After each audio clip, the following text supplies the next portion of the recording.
Основният фокус на TBI Bank, свързан с участието и на тазгодишното изложение Bata Agro 2013, е да съдейства изцяло на земеделските производители и на доставчиците на агротехника. Основно финансираме земеделски производители, земеделска техника, като също нещо, което така правим с голямо удоволствие, е да финансираме земеделска земя, както и субсидии на земеделци. Банката е създала отлично партньорство с различни институции, което гарантира сигурност на земеделските производители.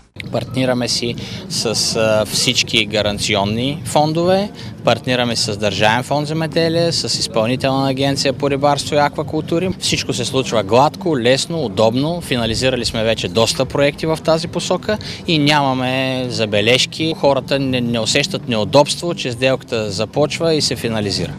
Освен към инвестиции по европейските програми, банката е фокусирана и към друг тип подпомагане. Финансираме, освен земеделски програми, финансираме покупка на земя на 100% от земята, която клиента или земеделеца си е избрал. Преди подадено заявление към Държавен фонд земеделие, ние им финансираме субсидиите. 80% от субсидиите те могат да получат още преди да са подали заявление към Държавен фонд земеделие, на базата на предходните 2 години.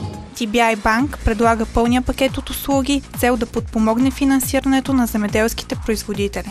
От одобрение до откриване на сметки, окончателно плащане. Освен това имаме и така, мога да кажа с гордост, че предлагаме и консултантски услуги на клиентите. Насочваме ги проектите им къде да бъдат написани, как да бъдат написани, правилно, вярно, така че по-лесно и гладко да бъдат одобрени. Предлагаме абсолютно целият пакет от желанието на клиента да закупи дадена техника до момента, до който тя се финансира.